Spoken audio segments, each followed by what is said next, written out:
Hey normies, it's your favorite monster, Annelie Monster here, and today I want to talk about and show off 10 Monster High dolls that I bought this year and that I'm grateful for. Before going into the video itself, I want to mention that there is a specific order.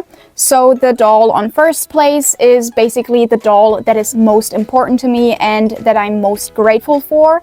And the doll on 10th place is still a doll that I am happy to own and that is super important to me. But it's not as important as the doll on first place. I thought since Thanksgiving is coming up, this video idea would be great. So without further ado, let us begin. Alright, my 10th place goes to Cupid and Nefera.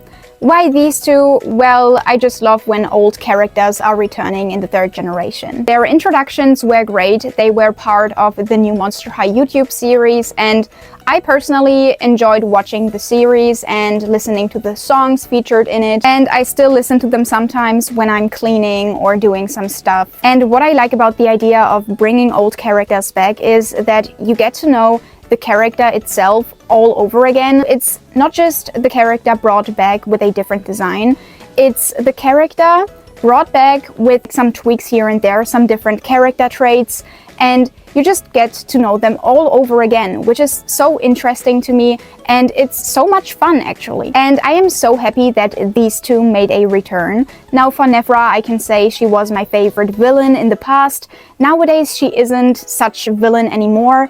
She still has some attitude to her, so she's still Nefera denial of some sorts. Now, to me, her new design looks pretty similar to her old one, and I have no issues with that. I mean, it's so cool that it's kind of the same design, just a bit different. For Cupid, I feel like I don't have to really explain myself. I mean, Cupid was such an interesting character in the past. Back then, Cupid was also the key to the parallel world, so to Ever After High. She was the only one that could transfer from Monster High to Ever After High, and that fact alone was always super interesting to me.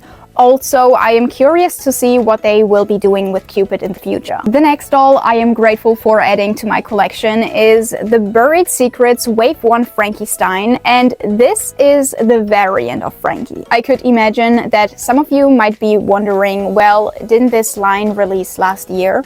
I think so.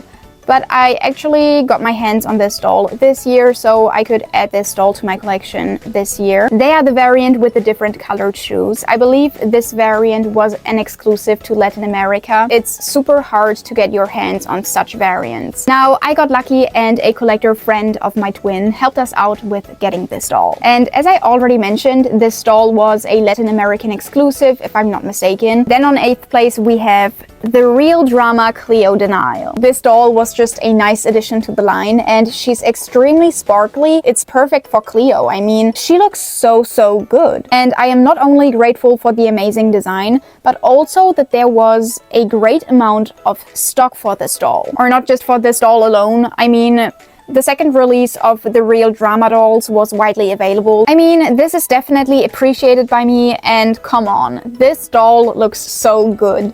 The hair is super long, and I just love the glittery tinsel. It makes her so fancy. For my 7th place, I chose Corpse Bride Emily. This is a doll that we've all been asking for, and her design is pretty well made. Some details that stand out to me are her ribcage peeking out, that this doll comes with a little ring, and also the worm earrings. It's basically the worm split into two, but it's basically just a worm. I am so glad that we finally got an official Monster High Emily doll.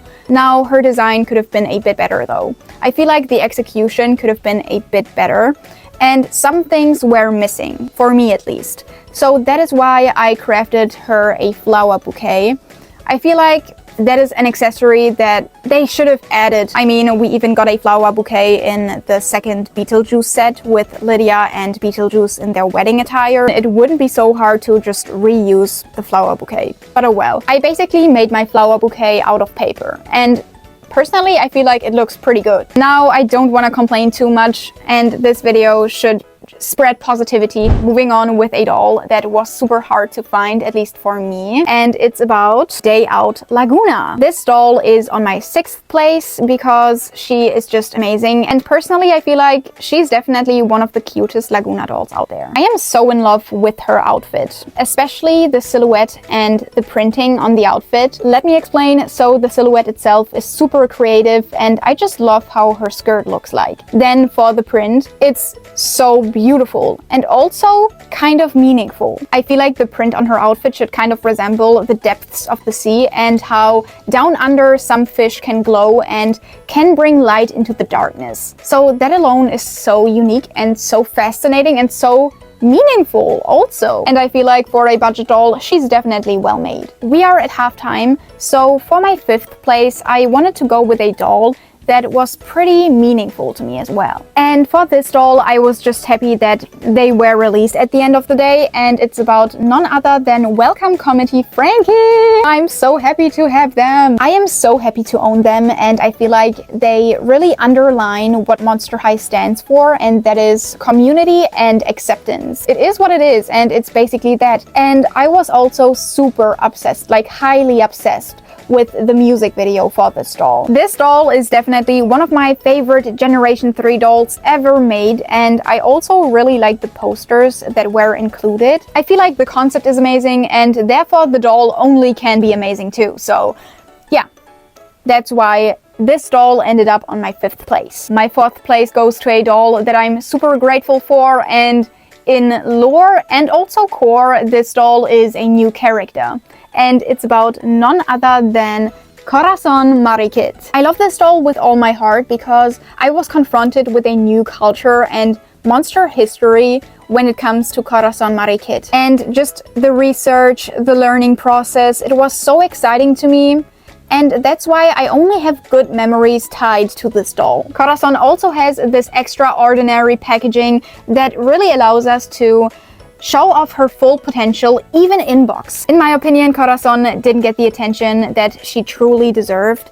And to me, she kind of is an underrated doll. My 3rd place goes to Holiday Skelita. What can I say about her? I fell in love with her as soon as I saw her. It was love at first sight. This is definitely my doll of the year. It's crazy, I know. Her design is so meaningful and colorful and just beautifully put together, in my opinion. I feel like you can definitely see how much love and care went into this doll. I am truly enchanted by her, and that is why she is on my 3rd place. On 2nd place of this ranking, we have a Monster High 2-pack, and it is about the Us Collector 2-pack. This one is just underrated, like for real. They stand out with their looks, and their new hair fibers are just so cool. I don't really know how it is for you, but with Skelita, I sometimes get introduced to new movies and new horror characters. And with these two, I was introduced to a phenomenal movie. I didn't know the movie prior to the Skelita dolls, so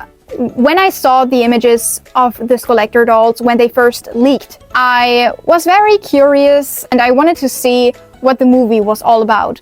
So I went ahead and watched the movie, I gave it a go, and I became obsessed. Like, the movie is so good, the cinematography is good, the concept of the movie, the storyline, everything was just spot on and totally my cup of tea. And as I already mentioned, I loved the concept of the movie and therefore also love the concept of this 2-pack. If you watched the movie, you get every single Easter egg and reference in this 2-pack. It's amazing. It's definitely one of the best works Rebecca Shipman has ever done. It's time for my 1st place, but before revealing it, I just wanted to mention that I already did a video on this doll. So if you want to know more about how I got this doll and how my experience was with her, then definitely make sure to check out the video that I made for this doll. It's about none other than Comic-Con Elvira. I can confidently say that this doll is definitely the most special doll out of my collection.